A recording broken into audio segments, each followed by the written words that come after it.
Let me be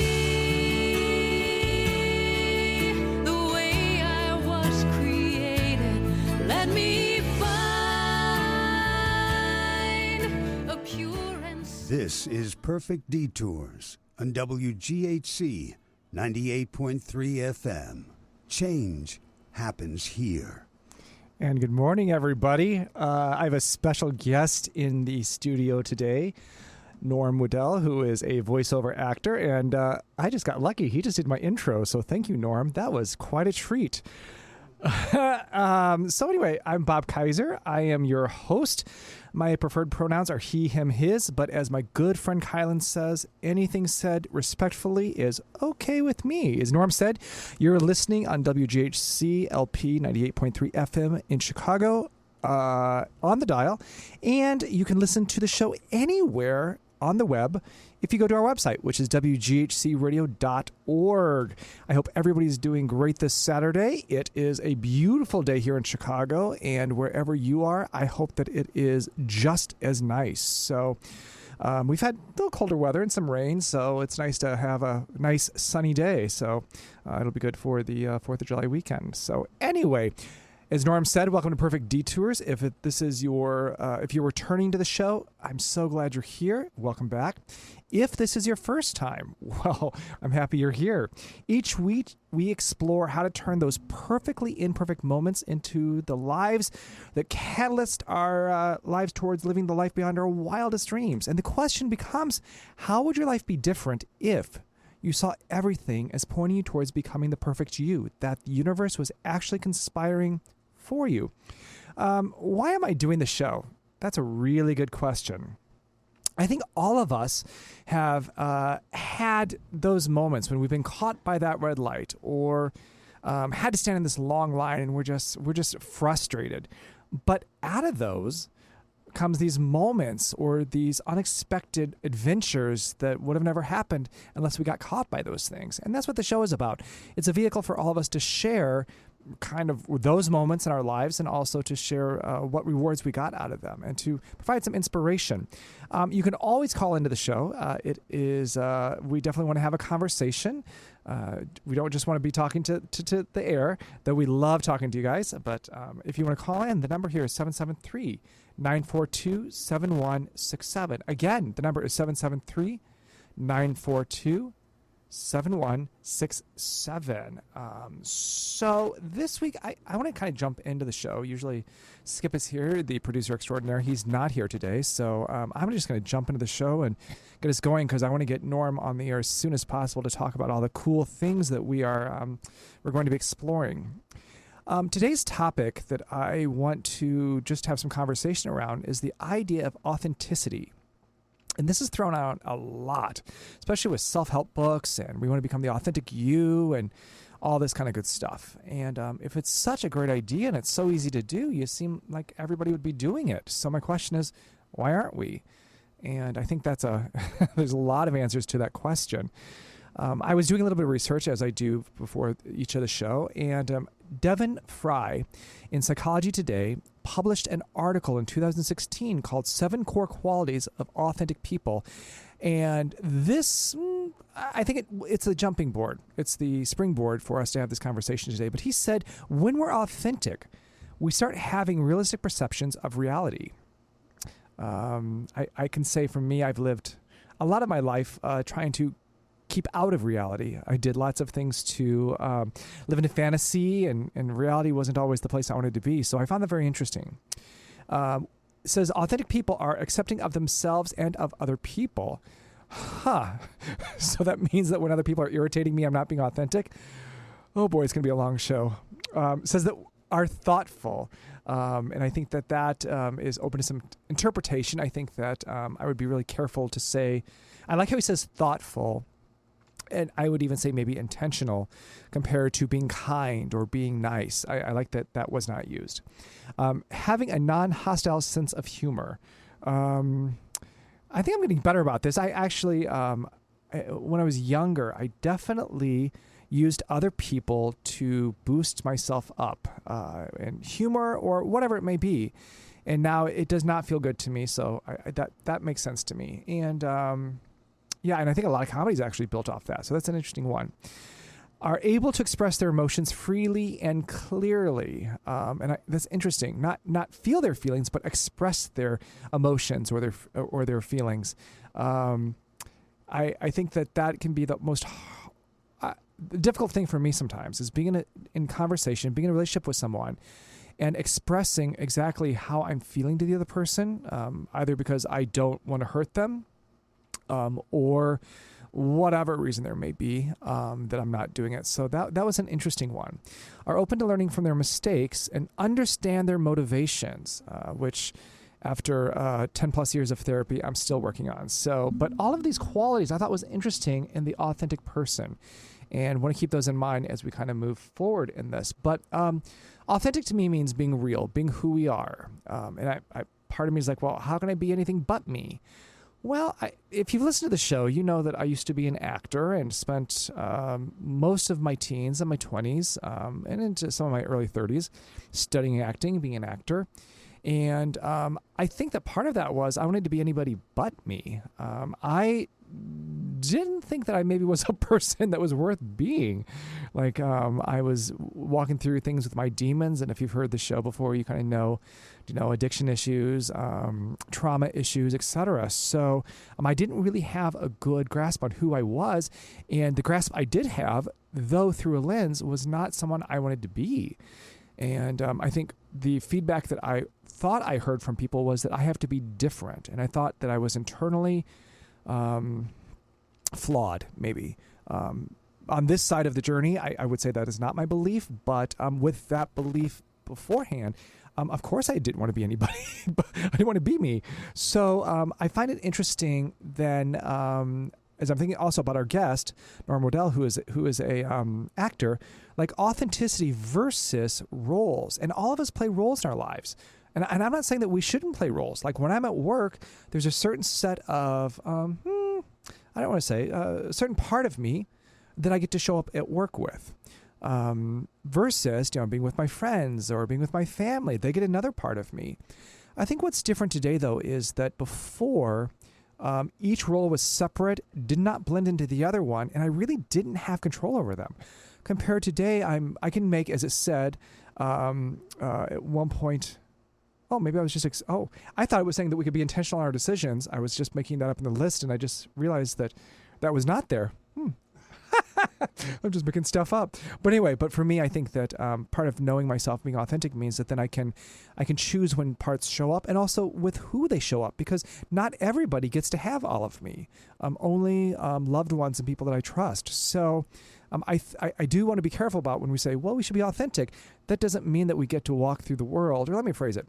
I'm choosing not to. I think anybody can choose whatever they want to, but I'm not choosing to walk through the world showing everybody all of me. The thing I'm trying not to do, though, is to be someone I'm not. And that is really hard for me sometimes. I mentioned that only certain people get to see part of all of me. And I think this goes back to when you're working on being authentic, that I think a tribe, and we've talked about a tribe probably for the last 4 or 5 weeks, it keeps coming up. But these people that you choose, that you trust, who are with you, who can lift you up and also give you loving feedback. I think this tribe is vital to creating or actually discovering your authentic self. I don't think I could have done it with people that I didn't trust. My first person, was my therapist. And then, in the 12-step, family, those people there that I trust, they say, yes, that is you. Or sometimes some of my friends will be like, who is this person showing up? Which is my cue to like, oh, interesting. Another part's showing up. So I think that also authenticity, I want to say that as we're talking about today, I feel like that, and I've mentioned this before, is that with a lot of self-help talks, books, there is this sense of, and let me phrase it, this is the sense I get, is that if you're not doing it, then why aren't you doing it? And everybody should be doing it, etc. This is really hard work, and also I want to say again, it can be very scary work. I don't know if it's hard work per se, but it can be scary, and it can come up against the stories, the roles I had created in my life were very security based. They protected me. and they serve their purpose for a little bit until they didn't. And so that's when I kind of was forced to find out who Bob was and to deal with Bob or Bobby. My take on all of this is that when we're authentic, we become more open to learning and those fun discoveries in life. We don't have to be so concentrated on who we want to be, but rather just who we are. And then we're free to witness those small miracles around us every day. So that's my take on this whole thing. And as I said, I've been so excited about our guest, and I feel I just want to jump in to talk to him.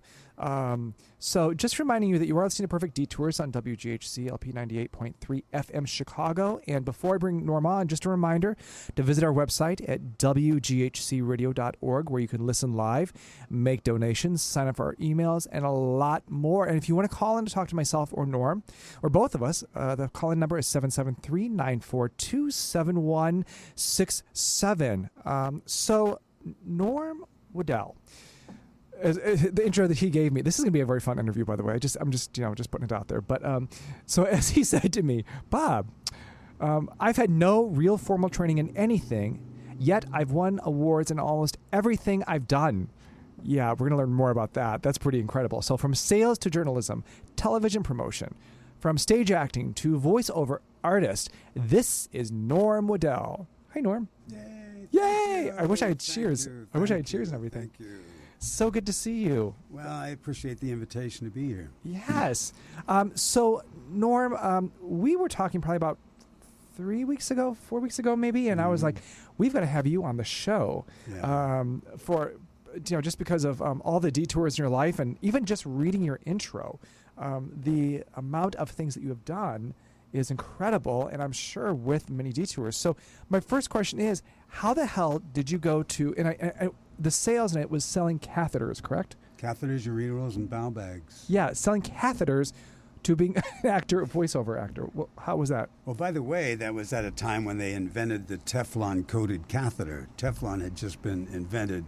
So when we'd go around to the urologist nurses and pitch the idea of buying this CR barred catheter, we'd literally take a Teflon-coated frying pan and a dozen eggs, and we'd fry an egg and show that it doesn't stick to sell the stuff.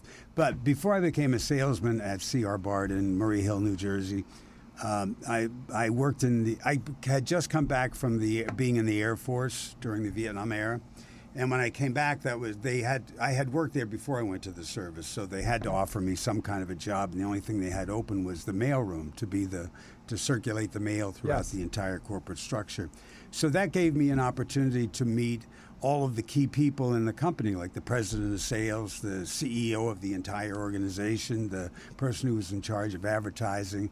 The most fascinating to me were the people who were in research and developing new kinds of products, and just I was in my 20s, so to be around people who were inventing things and making things up and what their process was and how they'd sell their ideas. I even kind of pushed my way into doing, like when they were trying to illustrate something, I would do some big charts for them and stuff. And I talked, as time went by, I started talking to the president of sales about what opportunities were there for me at this company. And so they ended up giving me New York as my first territory. So I had Brooklyn, Bronx, Queens, Manhattan, Staten Island, all of that. I was offered in the beginning, you can have New York or you can go to South Dakota. I said, what's the difference? He said, in New York, you get a company car. South Dakota, you get a company horse. So that's how I got into the sales business with that. But the detour you're talking about ended up being an avenue to make a friendship with a fellow salesman whose name I cannot remember right off. I should have researched that before. I don't know if he'd be on Google or not. But he and I had discussions about having an interest in broadcasting. And we were making sufficient money at the time to consider buying a radio station. So I had a cousin in Georgia who was one of the chief engineers and the announcer for WRBL-TV in Columbus, Georgia. So I flew down there to meet him to find out about what's involved when you buy a radio station. And at that time, he gave advice like make sure they sell you the tower with the license for the station, and make sure you're not just buying the license, but the building and the tower. And while I was there as a goof, I sat on the news desk, and I didn't know that my cousin Bob was recording me. So I sat and I pretended I was doing some news, and when I got back to New York, probably about 3 weeks later, the news director from that station called and offered me a reporter job. Wait, so you were just messing around? You were just messing fooling around, and then I was actually mimicking a younger Walter Cronkite or a Dan Rather, or I was just mimicking what I heard New York reporters do on the television. And so I went down, I accepted that job, and that launched my broadcast career. So it's just like you don't know what you're doing at the time you're doing it, and if you stay clear and present, you discover what just happened. Yeah, but Norm, I would say if I was in that situation, I could see myself being nervous. Like you see, I'm visiting someone at work. I don't want to make a fool of them or make a bad impression, and so I see the news desk up there. I might not go up there and just goof around because I think that, oh no, I've got I have to make an impression, because you said cousin, no, your brother. He was my cousin. Yeah, your cousin. Yeah, cousin Bob. Yeah, but I love how you just go up there and like, let me goof around and let me see what happens. Well, I always did. I mean, in the 6th grade, I volunteered to be Uncle Sam's nephew in the school play. I had no actor training or knew anything about it. I love it. I was just talking to some coworkers this week about saying yes to something and then trying to figure it out later. So sure, I'll do it. At this radio station, when I got the show here, I had no idea what it was. Skip's like, "You want a radio show? Sure, let's try it." So yeah. Well, but that's been my entire life. Because you gave me this invitation, I've been kind of just. The topic has just come up with other people in conversations. I have a friend who's changing jobs, and what came out of my conversation with him yesterday was he has always had money as a consideration to his taking the next job or what the next job might be, and it dawned on me, I have never. Of course, if they're paying 35 cents an hour, I'm not going to go to work for this company. I remember the minimum wage was $1.25 when I first got my first job out of school, and I was just happy to have $100 and something bucks a week as somebody just graduated from high school. But maybe I should have, but I've never put the consideration for how much money. But it was always, all of my decisions about what I'm going to do are always rooted in curiosity and a hunger and a thirst for knowledge. I think that's really important, Norm. I just want to kind of slow this down a little bit. So the curiosity piece, that's huge, I think, especially as we're talking about authenticity and being curious about yourself. So that's interesting. A curiosity and a hunger for, what did you say? What did you just say? To learn. To learn. That's it. Yeah. Yeah. Love that. Okay. Yeah. I'm with you. And I think probably in job interviews, you might be better off saying, I'm curious to learn about that, or I'm anxious to learn about what you're doing here with all the facets of it. Yeah. Versus saying, I know this because I worked at J&J or I worked at RBT, and I agree. Yeah, I actually, people who say they don't know, but they're curious to learn, people who say they know it all make me nervous. The smartest thing I ever said in my life was when I admitted I don't know. Right. And I root that in. I'm one of 9 children, so I had 4 older brothers, and I had wrong or right, I had the impression that I had to have an opinion about everything. or else they would badger me for not having an opinion about it, whether it was the weather or anything. So when I finally got over myself and decided when I honestly said to myself, I don't know, I became a student, and life for me, literally in plain black and white, became an adventure. Right. And in an adventure, I always give the example of Raiders of the Lost Ark. Mm-hmm. When that guy went down in that tunnel, what would it be if just a pebble had fallen off the wall of the cave? Right. It had to be a great big, Right. insurmountable ball rolling towards him that threatened, Yeah. who knows what. I completely agree. So now you have just started your journalism career.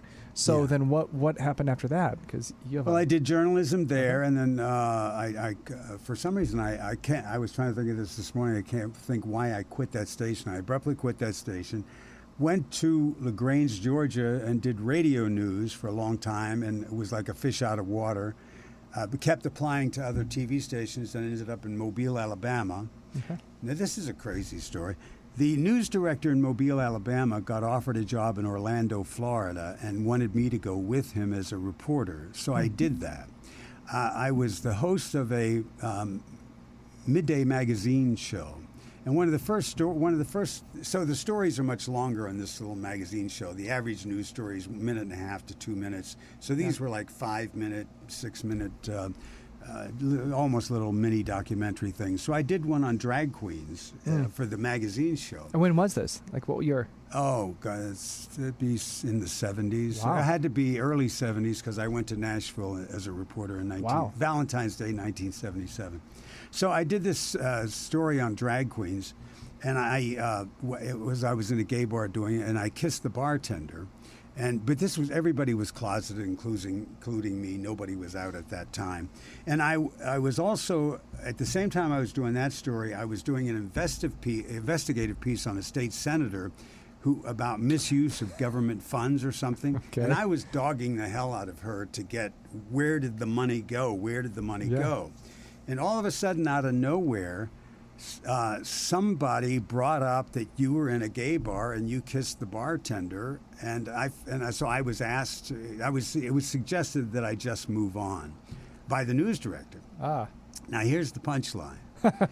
So I left that station. I left WFTV in Orlando and went to WTVF in Nashville. It's funny, flipping the call letters. Yes. So they had a gay guy leave here to go to Nashville, where they had just fired the weather guy, who was a black guy who ended up getting hired at the station. I was just asked to leave. And he stayed. He retired there as the weatherman at WFTV in Florida. So it was meant to be. Yeah. Yeah, it's crazy. Well, interesting detour. But the news director who homosexuality wasn't accepted at that station, went on to be a news director in San Francisco. Oh. And I've always no wanted gays to there. call No him. gays. No yeah, gays. there's no gay. Always wanted to call him and just say, "Well, how you dealing with the gays?" Yeah. Right. Must be annoying to you to have all those freaking gays around you. Right. You know? I love it. So you're in Nashville. A lot of stuff happened to you in Nashville. I went to Nashville. Yeah. I don't know if any people remember Charles Kuralt, on the Road with I do. Charles Kuralt Yeah. on CBS. Those human interest kind of stories. Yes. I did that in Tennessee, Kentucky, Alabama for this Nashville-based station. And it would be like lady talks to her chickens, and just, they were everyday hero kind of people. We got a tip. If you did a story on something, then you would get 6 recommendations for the same. If the dog went and got the mail, then you'd get all these letters about my dog does this and does that. So I did a story on a guy whose family all got burned up when his house caught fire. Oh, no. And emotionally, he lost it, and he lives in a cave deep in the Tennessee woods. And so I did that. Understandable. Yeah, I did that story, and he really wasn't nuts beyond the extent that he wanted this isolation. He just couldn't. This is where he decided to live. But there was so the park rangers started feeding me stories, and there was a guy who lived in the woods with a 300-pound pig. So we had to take a 4x4 to get up into where he lived, and then we had to walk another 2 miles to get to his self-made cabin in the woods. He walked out with his bib overalls and the 300-pound pig behind him. And I said, "Where would Channel 5 Nashville? We do feature stories. We'd like to do a story on you and your pet pig." And he said, "Oh, I don't know if I want to be on the news." I said, "Well, what would keep you from being on the news?" "Well, I believe I'm wanted for murder up in Chicago." I believe I said, I'm. Well, we wouldn't want to. Yeah, probably not on that one. Norm, so I also want to, I think I missed this part, is that in your journalism, how many years did you study to be a journalist? None. Wait, none? Wait, how does that happen? Because we're taught that we have to have all this knowledge. We have to go to school to be all these great things. All I knew was you say reportedly and allegedly, and you. I was also a stringer for the Atlanta Journal-Constitution. Wait, what's which a stringer? amazed me. I worked at that little radio station down LaGrange, Georgia, and the Atlanta Constitution would hire me for stories about that community. Oh, okay. So you were a stringer for the newspaper, and I got several stories in the newspaper, which is a proud thing if you're a journalist. Yeah. But all I knew was allegedly and reportedly, and you tell them what you're going to tell them, you show them the story, and then you tell them what you told them. And quite frankly, I love Rachel Maddow. Mm-hmm. But she does that to such an extreme. I mean, she says the same sentence Yes. 7 different ways. Right. And I'm sitting there and I'm like, Rachel, you already said that. You made that point.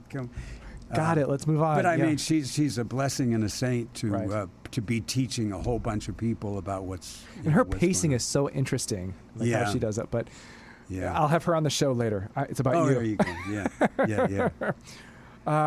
So, but you're in Nashville, and but we were talking to the thing. I've known you for probably, I don't know, I've known you a long time, and knew I've of been here it'll be 31 years in July, and I met you early on. Yeah, so I've met you. Yeah, so and I kind At of least 20, something like that.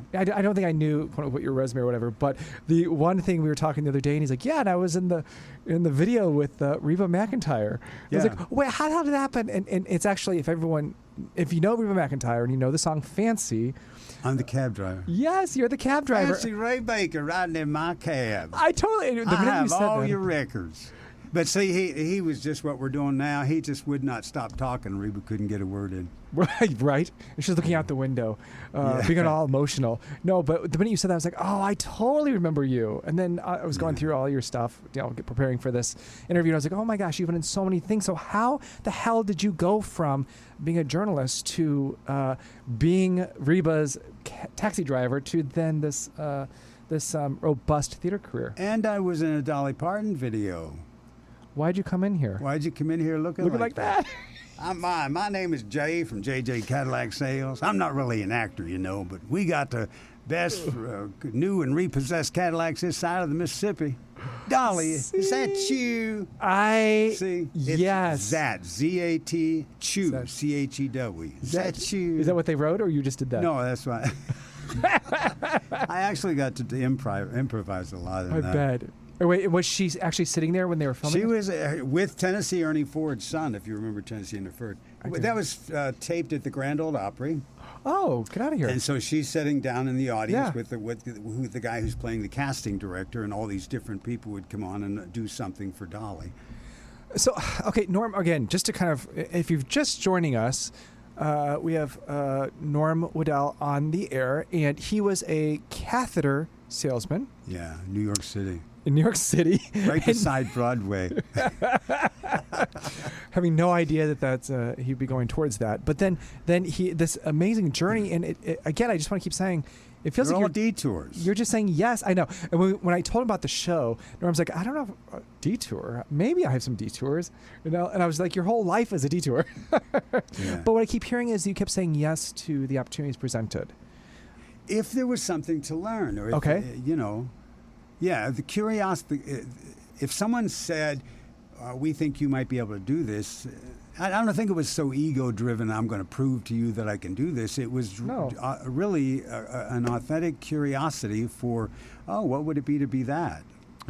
Right, authentic curiosity, yes, and that. Thank you for adding that on. It is the curious part of saying yes to everything, because to your point, it doesn't mean we go say yes to everything, but those things that pique our interest, that Your passions. What Yes. instinctively you feel. But Yeah, so Please. I would give when you were talking in the beginning, I thought about this. I would give a gardening analogy. okay, It all starts with the soil. So it all starts with what you're rooted in. If you're rooted in a dysfunctional alcoholic family, that's where whether you're pretending or really being authentic. So you may have some bad character traits, but authentically. I mean, you got them honestly from a dysfunctional parent or whatever. That's the way life So my family was alcoholic or enabler. So those are all the. I find my sister doesn't drink at all, but she still has all of these things about that an alcoholic would have. Right. So you can amend the soil if you're a gardener, or you can grow what will grow in that soil. So that's the choice that most of us tend to make, is we just go with what will grow in the soil that we have. I saw a quote earlier on Facebook, of all things. Queer people don't grow up as ourselves. We grow up playing a version of ourselves that sacrifices authenticity to minimize humiliation and prejudice. The massive task in our adult lives is to unpack which parts of ourselves are truly us and which parts we've created to protect us. So if it starts with the soil may not be perfect. And the mantra that I have for myself is that it is my imperfection that makes me perfectly human. We all start there, you know? That was just a lot, Norm. Okay, let me dive into this. This is great stuff. So I've never thought of it. I'm not a gardener. My parents laugh at me because when they would have me do gardening at my house, I had to go in the house every 5 minutes and wash my hands because I didn't want them to get dirty. So root starter is a whole different thing to you, right? Yeah, but I love yes.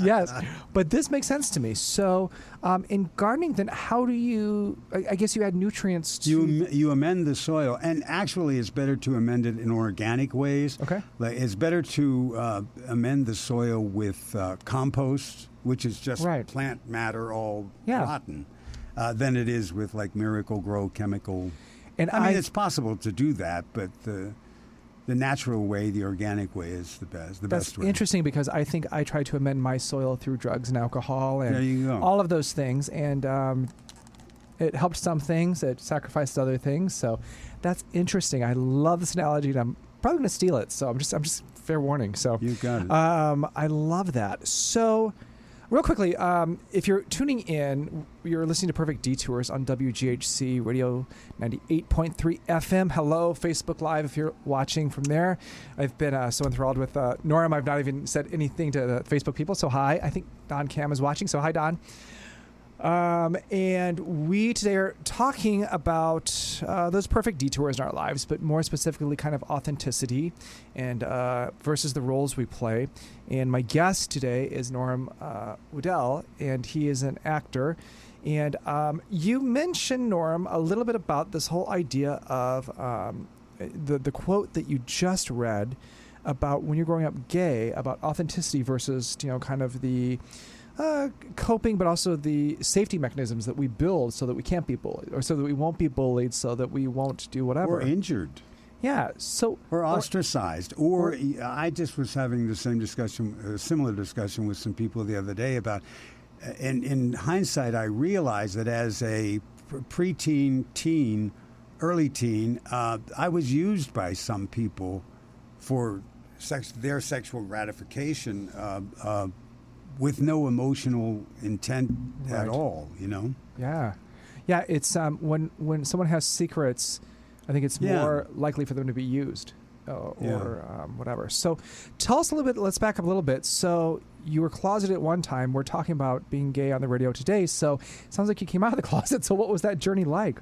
I didn't have a debutante. I suppose the decision to start being more authentic, the authenticity came whenever I checked into a treatment center 31 years ago.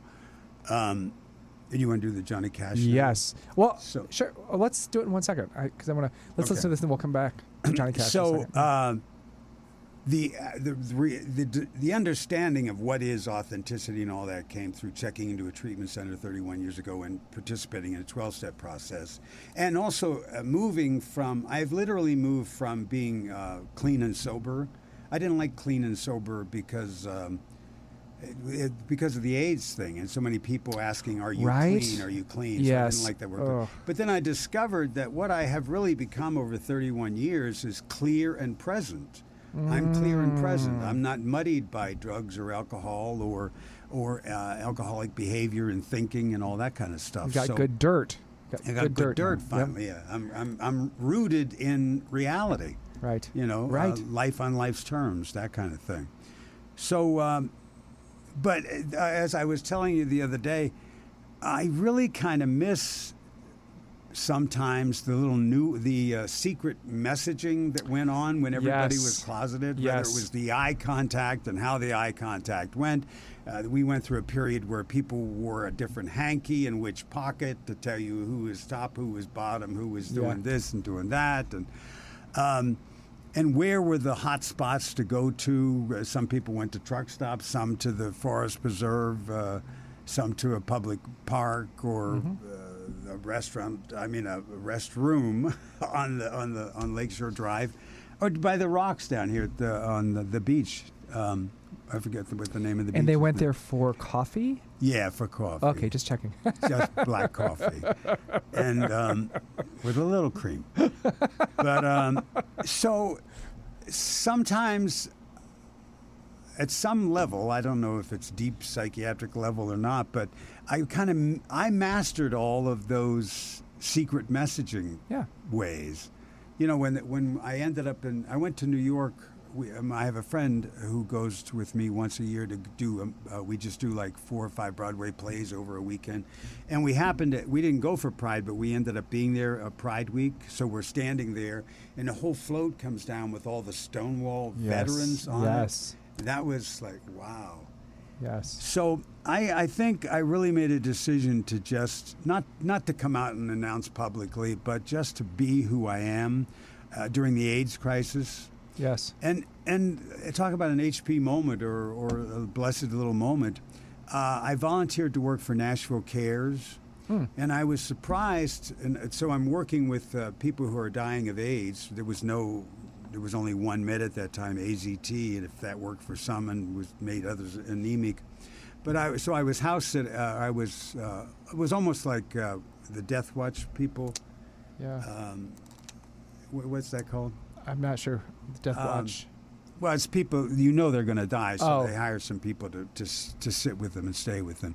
So I was doing, and I was surprised where love came from. Like this was down in Nashville, and there would be a Vandy football player, a straight guy that would allegedly straight, would come and offer to sit with this person who was inevitably dying from AIDS.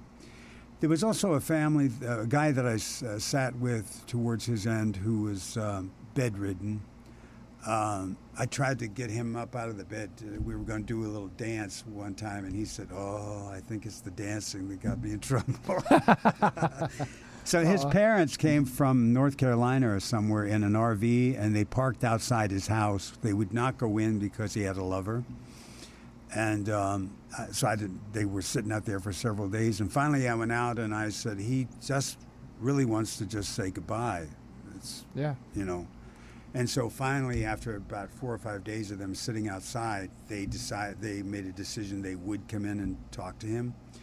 And then when they left, they were in there only about 25, 30 minutes. Yeah. And when they left, about 20 minutes later, he passed. Wow. So that just kind of made everything real. You know, like, what the hell are we doing all running around pretending that we're something else and that we're Right. the cursed people? And but I really made a conscious decision that I'm not going to be, and I suppose some people would criticize me for not being a stronger activist. I mean, I know a lot of people that worked with, what was that organization that really got radical and got us meds? Act Up. ACT UP, yeah. yeah. I have a friend here in Chicago who is very active in ACT UP. So I just decided to just start living truthfully and no special advertising or promotion about it. Just be who you are. Yeah, I think that part of being... And I also found out that 70% of the people I thought didn't know already Right. knew. So, Yeah, I had that experience too. But Yeah. I think that you just said something. The advertising of being authentic might be a hint that maybe you're not being authentic. yeah, exactly. So, Yeah. attraction rather than promotion, I think I've heard said several places that Yes. we frequent. So, Yeah. that's interesting. So then, tell us a little bit more then about your journey with finding the authentic norm, or where your journey is today with it. Like what and what pearls of wisdom do you have from your experience? Well, it starts with good soil. I have to remember that it is imperfection that makes me perfectly human. I'm fine right here, right now. Whatever action I take next will determine what I probably need to be working on or accepting or discovering. I'm still curiosity driven. And the other thing that I wanted to point out, because Joe Biden is constantly talking about America is the land of possibilities. Yes. I hear clearly what he's saying because I lived that. Having been born in the 1950s, color television was invented, the transistor was invented, we went to the moon in the 60s, we made the interstate highway system. My brothers and I used to use the section of the interstate highway system that was completed in Pennsylvania, but not completed, it wasn't connected to anything, it was just completed. We'd go out there and drag race. Oh, get out. Because there were no highway patrol or anything on it, Yeah. so we all used it to test our cars. But when he talks about the land of infinite possibilities, we went through an age of that, you know, and we had the interstates are Eisenhower, Republican president. We've had I've lived through a vaccine problem with, not problem, but a cure with the polio vaccine in yes. the 50s. We all went to public high schools and got the shot that made the big scab. That if you're wondering why your old uncle, your grandmother, or somebody has this mark on their arm, that was the polio vaccination. Right. It caused a great big thick scab that fell off, and you had a mark on your arm. So, yeah, we've been a country of enormous possibilities. And when we all came together and got to work on something, you know. So when you are given the opportunity for something that piques your curiosity, how do you walk through the fear? Or do you have fear? Maybe I should ask that question first, I'm assuming. Well, I've come to terms with fear was a driving force for my alcoholism and addiction, crippling. Drinking and drugging was all a search for the chaos, and all that stuff was always a search to find the thing that I could use to justify the next drink or the next drug. And so it was just, there was nothing to that.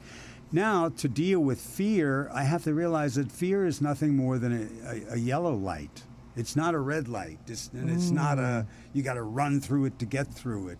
It's just a cautionary feeling. We're the ones who amplify it. It's normal for a person to have fear. That's just a precaution. Right. And if I stay clear and present, it's more likely that I'll be aware when someone's giving me a guiding light or giving me a cautionary moment. Or it comes to me that I better think about that for a little while before I do that. I love it. Or I better talk to someone else about that, which I would never do if I was drinking. Right, no, because you had all the answers. Duh. Yeah. I love that analogy, as in, especially if you are stopped at a red light, but the light's actually green, you're going to get hit. Yeah. So that protection is still going to harm you. There's a guy, I'm an ensemble member of Buffalo Theater Ensemble, and Kurt Nabig is one of the actors out there. He also teaches an acting class. Sorry, what's his name again? Kurt Nabig. Kurt Nabig. Okay. You might look him up on Facebook. He's doing a one-man show called Stove Toucher. A lot of people don't get that unless you know that's about a willingness to get burnt. Yes. You know, that you would take these drugs or whatever you're doing. And how many times are you going to touch that hot stove? Yeah. And he got sober at, I hope I mean, this is part of his one-man show, so I'm not breaking his anonymity.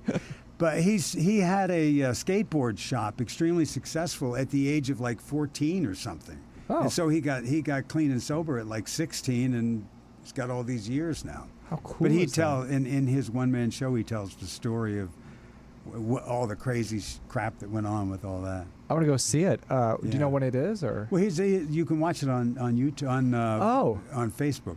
Okay, great. Got that. Just look up Kurt Nabig, Nabig. Awesome. Thank you.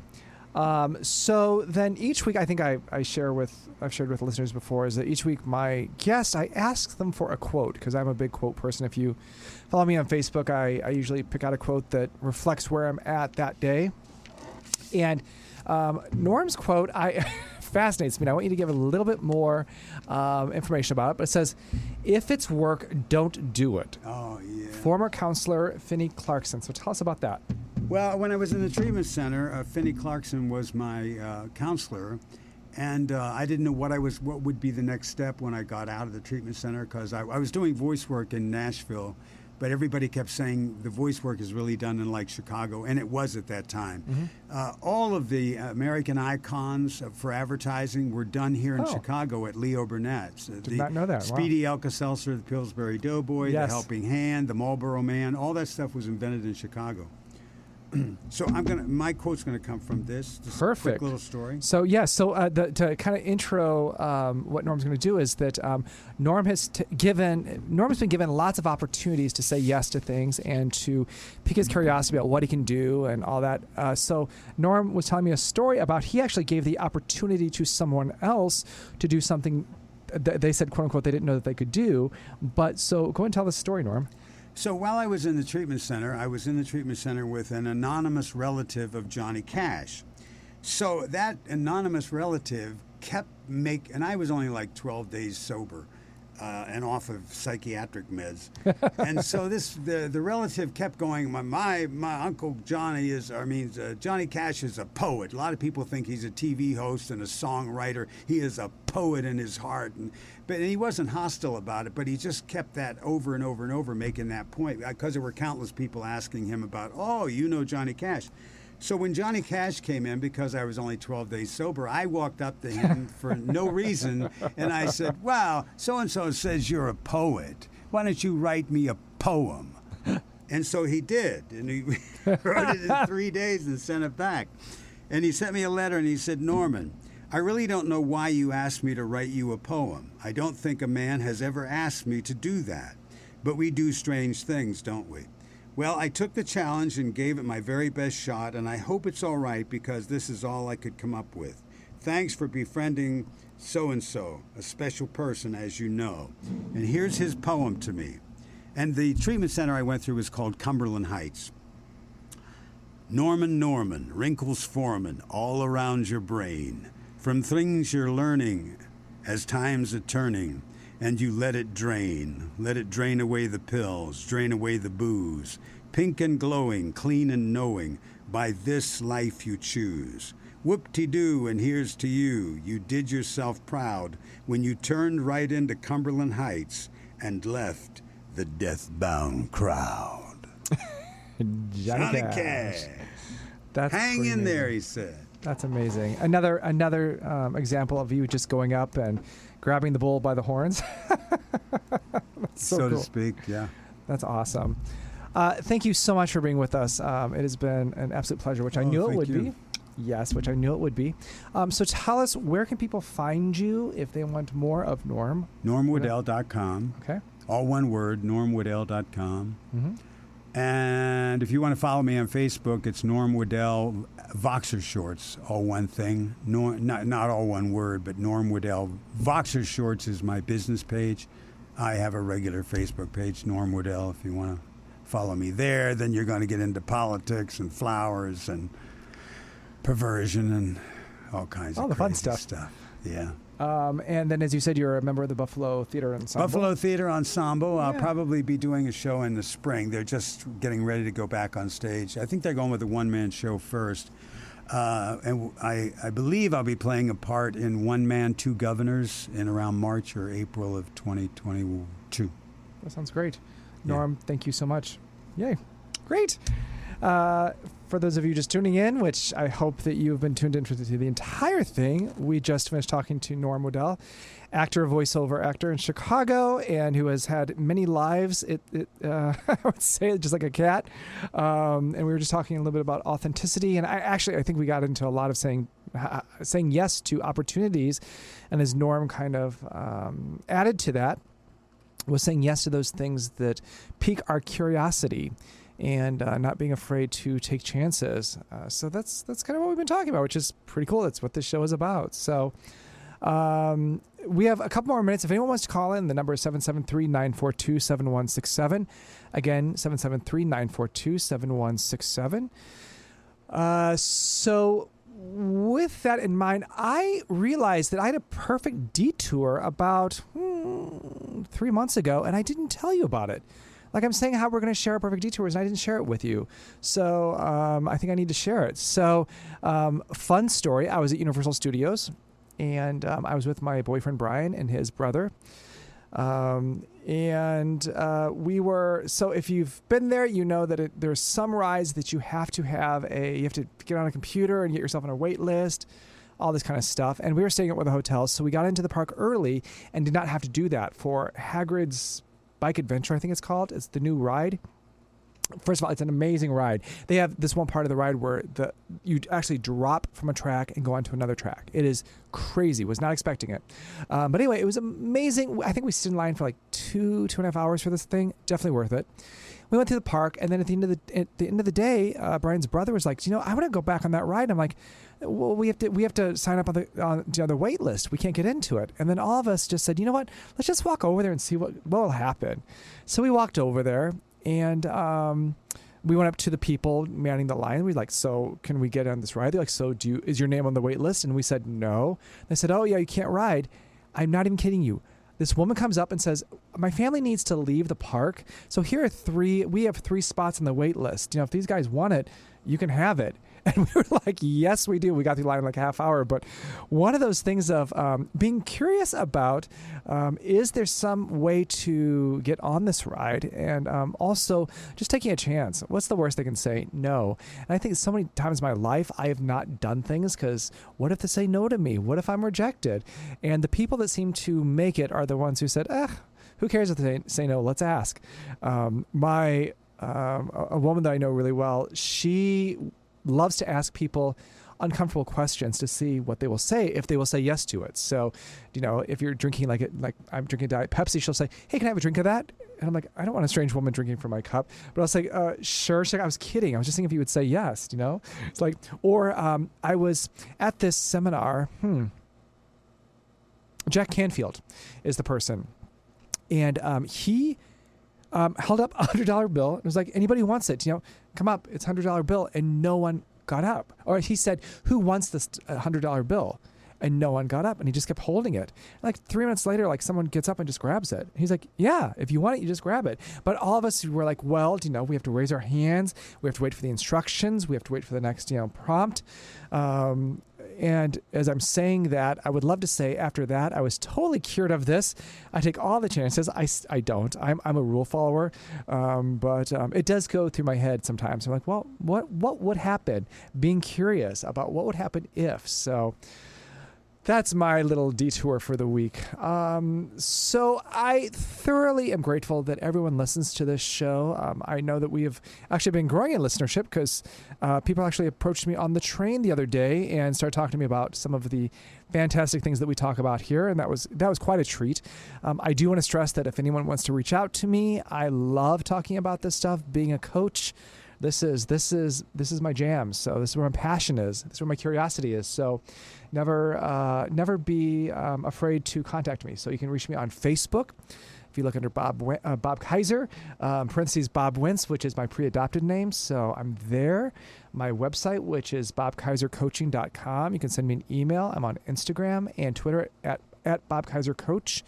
But yeah, send me any thoughts you have about this show or any other shows. If you have an idea for a show, let me know it. If you want to be on the show, well, shoot me an email and tell me what your perfect detour is. I love meeting new people, so that would be fantastic. As I am closing the show today, I will not be here next week. I'm actually going to be in Cozumel diving. One of my other passions is diving. But in the following weeks, we're going to be talking a little bit about the idea of death. And I know but I've been thinking about, much like the forgiveness series that I had before, how does death play into our perfect detours, and also the fear of death play into our detours? And I don't have all my thoughts formed yet, but that is something I want to explore in the coming weeks. So if you have ideas about that, shoot them to me also. And that, I think, is going to wrap up this show. So you have been listening to Perfect Detours on WGHC LP 98.3 FM Chicago. We are a lower power station empowering small voices to make great change. Please listen on our website, wghcradio.org, or make a donation.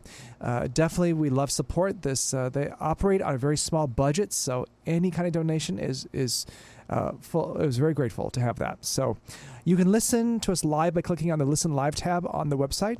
And if you would like to sponsor this show or the station in any way, please leave a message for our program director using the Contact Us form.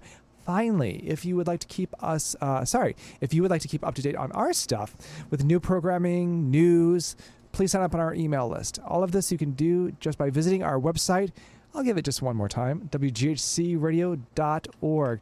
Until the next time I talk to you, I hope you have an abundant week and that your life is filled with curiosity and amazing adventures. Talk to you next time.